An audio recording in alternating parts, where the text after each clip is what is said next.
The production of this program is made possible thanks to the support of the following and viewers like you. In the book, Why Good Things Happen to Good People, Stephen Post writes that giving to others has been shown to increase health benefits. And in a separate study by Michael Norton from the Harvard Business School, it revealed that people are much happier when they spend money on others versus themselves. Well, Megan Owen-Evans went far beyond the giving of money. She donated a kidney and part of her liver to 2 different anonymous recipients. Donating a kidney or a part of your liver is an enormous undertaking, says Owen-Evans. Not only do you need to take time off for the surgery and recovery, but you also undergo a plethora of tests that consume vast amounts of time. Time that takes the donor away from work and family. The cost in lost salary is significant, says Owen-Evans. So, fully aware of the impact on donors, Owen-Evans set out to change the financial impact on those generous souls who give of themselves. As president of Neptune Terminals, Owen-Evans established a new policy, paid time off for donors. It's a concept that is gaining support from other major employers in BC, such as Beedie Development and the David Foster Foundation. I invited Megan Owen-Evans to join me for a conversation that matters about corporate giving that supports employees and offers the gift of life to people in desperate need. Megan, welcome. Thank you, Stu. Appreciate it. Let's start with your story. You became a donor to an anonymous recipient. What inspired you to be so generous? When I was young, in elementary school, I had a good friend that was on dialysis, and I think it always stuck in my mind that if I had a family member or a friend that was in need, I would donate my kidney. Fortunately, I didn't end up in that situation. I had healthy friends and family, but when I went back to school to get my business degree, wrote a paper about organ donation, and through research of that, discovered I could anonymously donate. And I thought, you know what, I'm gonna step forward and see if I'm able to donate, and I was, and that was how it all began. It's not an easy process. I know someone whose husband needed a new kidney, and she wanted to donate. Not that he was going to be a match, but she wanted to donate a kidney into the pool of be in that pool of donors. And her motivation was that it would then benefit her husband somewhere down the line. Perfectly healthy. The number of tests that she went through was extensive. And ultimately they said, nope, you're not eligible to donate. And so it's a rigorous process that they go through to ensure that, one, you're doing it for the right reasons, and that you're going to be passing along an organ that will be a benefit to a recipient. That's right. Yeah, it was very rigorous. My kidney donation was in 2013, so I think I started that testing process in 2012, and it took quite some time. To your point, they really do ensure that when they're going to perform surgery on a healthy person, that they're absolutely healthy and they have the best chance of a really good recovery. And on top of it, that organ is going to be in good shape for the person who's receiving it. So in my intro, I made mention of the fact that there's all these tests that you go through. Well, that takes time. How much time do you think that you invested in becoming a donor? Great question. For the kidney, it was fairly significant because it was spread out. So I was doing, a day here, a day there, and it was local. So it was less time intensive, I guess, because I could go to VGH or St. Paul's and get those tests done. It still was a number of days that I would have had to take off over the course of that time. But for my liver donation, it had to be performed in Toronto. So I actually had to fly to Toronto to get all the testing done. So of course I'm missing a few days. And they were really, really efficient in getting all that testing done, like right close together. At the time, because now you're developing this program, how receptive was your employer to the idea that you're taking time off work to donate a part of your body to somebody else? I was extremely fortunate. At the time I worked for Viterra, and they were very receptive to the fact that I was doing something good, and they said right off the bat, you know what, you do what you have to do, and we'll cover you when you're off work. But the circle of excellence that we'll talk about wasn't in play at that time. So had they not done that, I would have been out of pocket for wages for better part of 6 weeks. So your experience and the support from your employer, this has motivated you to get behind the idea of not only encouraging other people to be donors, but to say to companies and organizations, it's our responsibility to get behind our team members who give so selflessly. Absolutely. You know, back in 2013 when I donated, I wasn't in the same financial situation I am in now, and it would have been a burden to me had I not been covered by my employer. And so it's more than apparent to me, especially for people who have to travel out of province for this surgery, that it can be a significant barrier to living donation, and we need to remove those barriers if we want living donation to increase.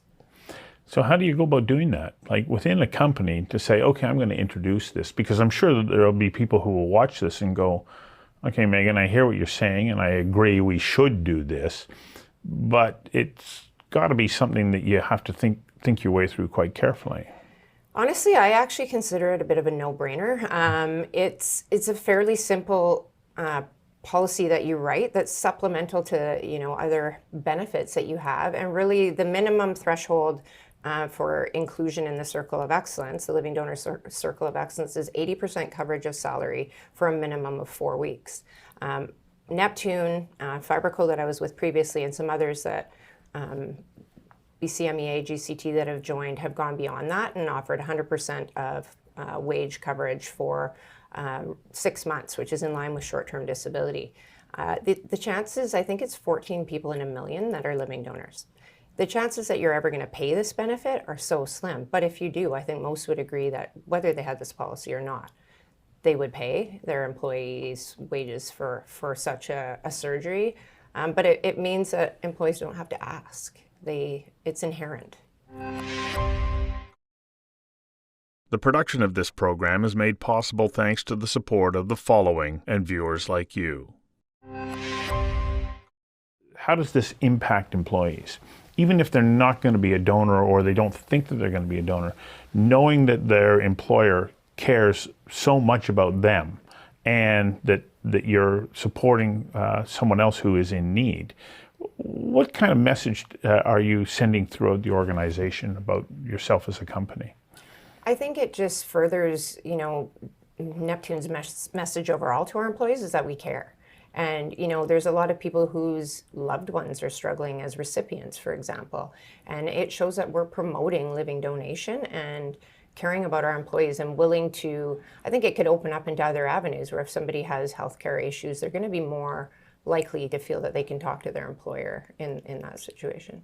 What's the benefit to the company when you have employees that appreciate you as an employer so much? I mean, people are everything, and our people we value highly, and I think we work hard to let them know that we do care genuinely. So when people feel cared about and valued, they feel like they're part of the equation, and it goes a long way to everybody feeling they have a purpose.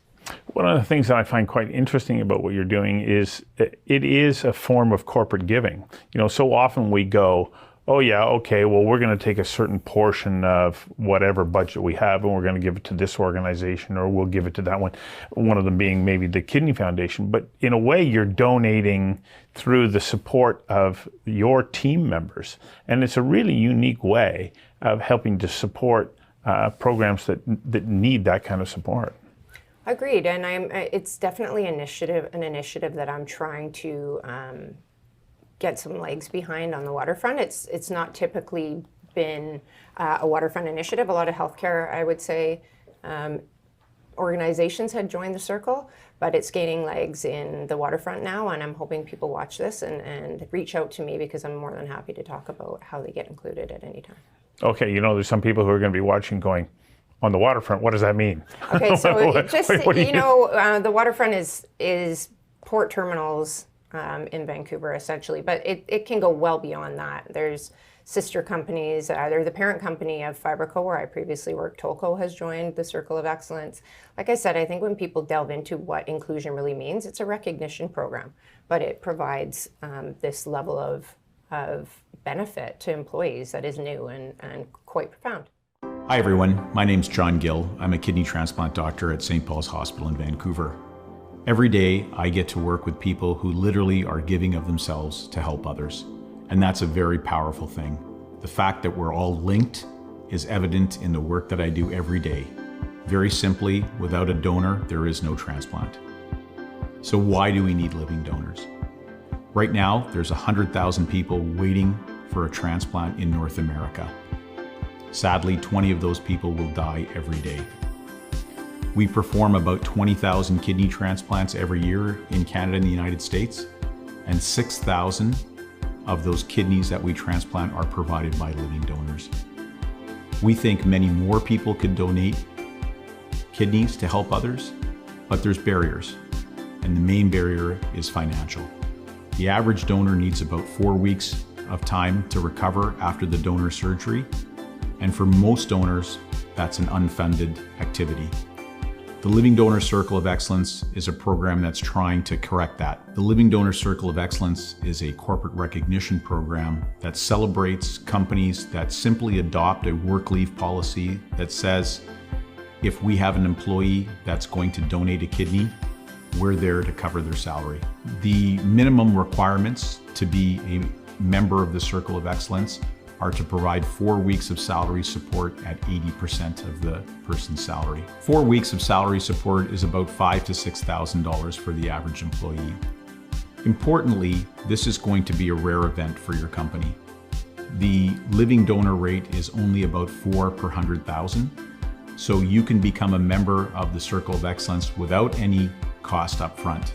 In addition to providing financial support for your employees who choose to be a donor, this is really removing a stigma that's associated with donation. If you think about it, this is not like breaking your leg so you need time off of work. This is something you're choosing to do, and so people perceive that as perhaps showing a lack of commitment to the company or to their workplace. So making this explicit in your sick leave policy is really important beyond the financial support. There's also huge societal benefits to living donation that you're enabling by implementing this policy. We all know that our healthcare system is in trouble at the moment. Each kidney transplant that is done saves the healthcare system over $500,000 compared to treatment with dialysis. So I really hope that you'll consider joining the Circle of Excellence. It's a very powerful feeling when you know that you're helping heroes do their thing. Thanks for listening.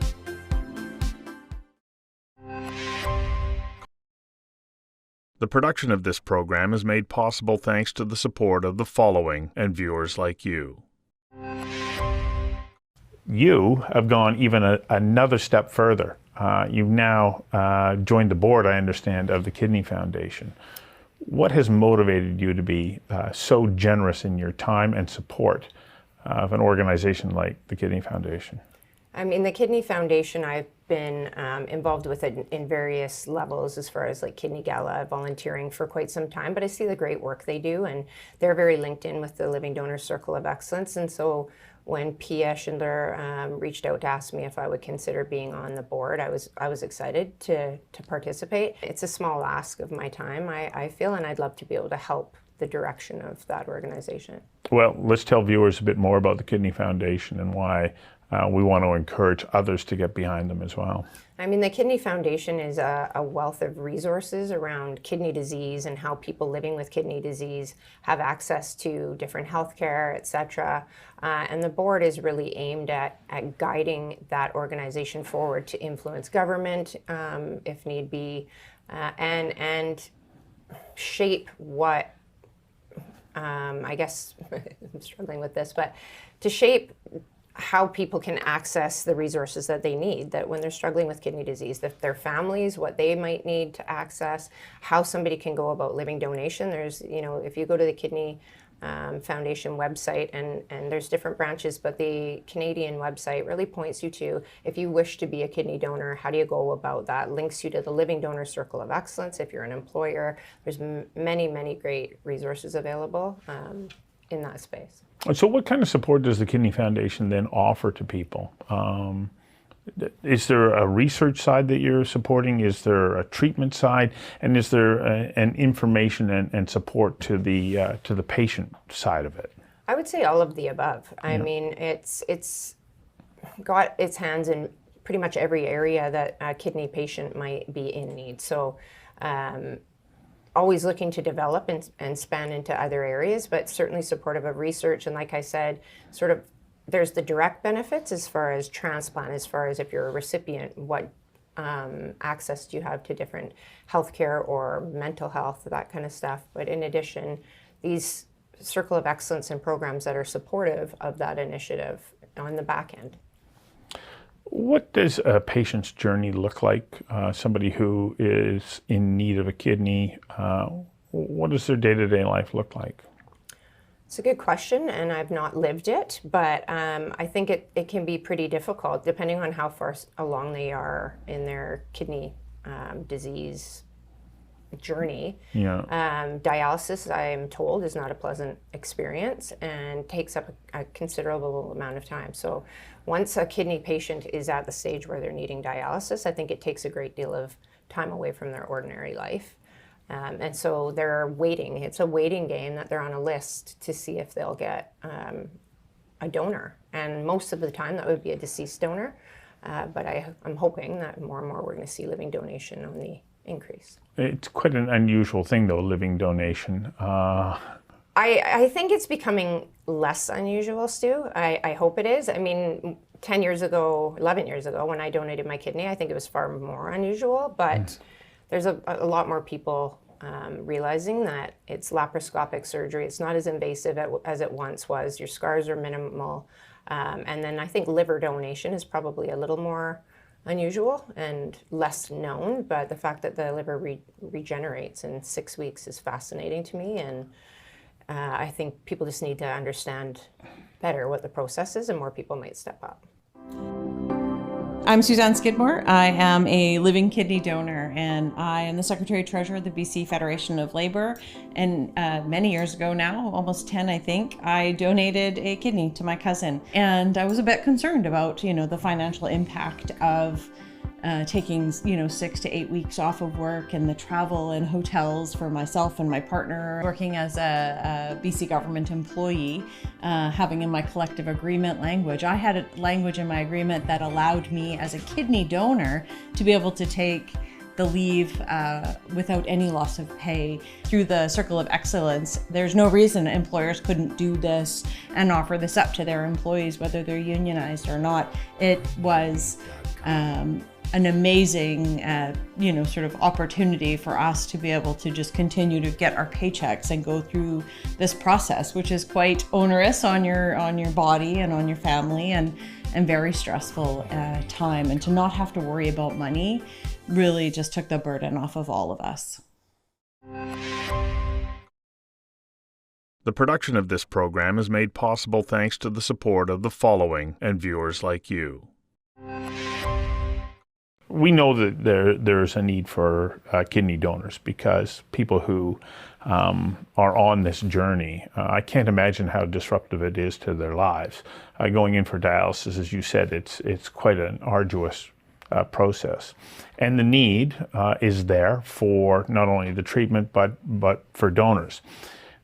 What I find so interesting about what you are doing as a company and what you're doing to encourage other people is what you call the Circle of Excellence. So how do you describe what this Circle of Excellence is?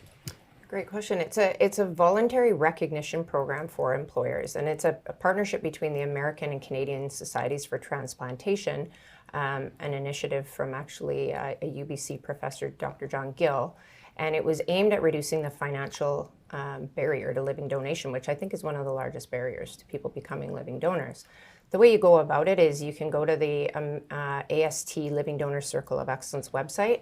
It lays it out very easily, but it's as simple as creating a policy through your business that states that you will support the wage and benefit law or coverage for anybody who chooses to be a living donor at a minimum coverage of 80% of wage for a minimum of 4 weeks. But as I said, most people or businesses that I'm aware of have gone beyond that and said 100% coverage, and often for 4 to 6 months, in line with short-term disability coverage.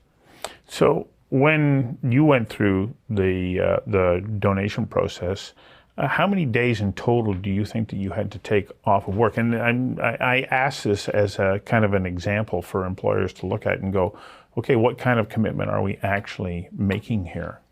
Yeah, I would say for my kidney donation, I took a month post-surgery, and I would say probably about between 5 and 6 weeks, including all the testing, etc.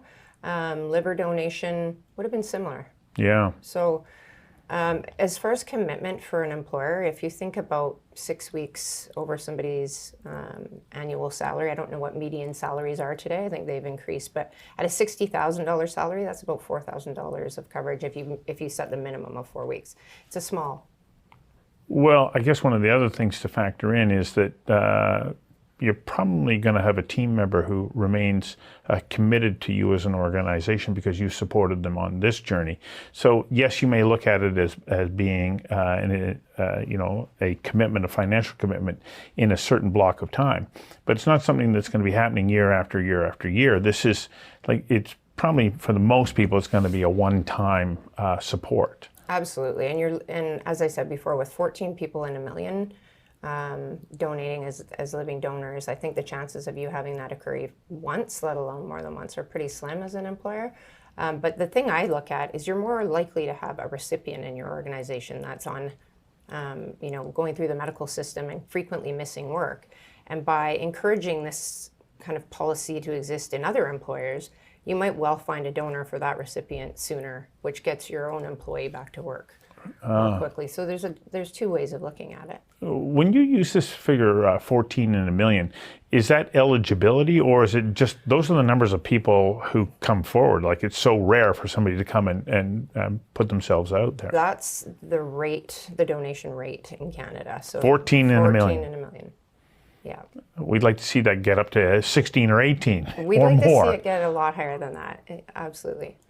What would be a barrier to an organization to do this? Or maybe I'm just throwing that question out because you have to ask that question.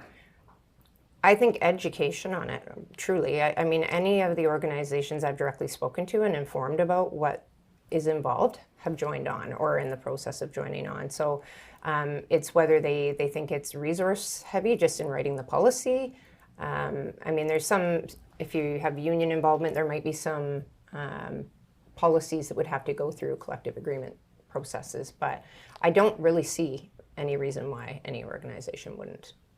So we referred earlier to the Circle of Excellence. Within that group, would there be resources that you as an employer could reach out to and say, okay, we're looking at adopting this. Can you help us work our way through this process? Absolutely. If you go to the AST Living Donor Circle of Excellence site, it links to many. You can reach out directly to them. What is the AST? That's the American Society for Transplantation. Like I said, it's in partnership with Canadian Society, but I think they've centralized all the information to the AST or American Society website rather than the CST. But if you simply Google AST Living Donor Circle of Excellence, you'll get directed to that. Well, I want to thank you for, number one, your personal donations, but number two, what you've done moving your own company forward. Your past employers, I guess, as well, you brought them along, and now you're bringing so many others. You've turned out to be quite a shining light and a wonderful example of people who are generous and care about others. Thank you, Stu. I really appreciate that. And I'm hoping, like I said, we get some traction with the Circle and other employers see this and recognize that something that they should do. Yeah, I think it's a really important initiative because the benefits to society are massive at very little or almost no cost. And that's why when the opportunity came our way to participate, we jumped at it because it's a bit of a no-brainer. Removing that barrier to transplants, that financial barrier for someone who wants to be a donor, be a hero, but can't afford to take the time off work or make that financial sacrifice, well, it's where the company can step in to take care of that and remove that barrier, that limit that otherwise might prevent someone from going ahead. Signing up and being a part of this program was simply a piece of cake. Usually when asks come our way, there's an immediate ask, there's a direct ask financially otherwise, and this is something that lays the groundwork and the opportunity for support in the future, but doesn't necessarily require an immediate commitment. And it shows beyond just the financial. It says that the company is behind, in macro, this initiative and what what living donations mean, to the society as a whole.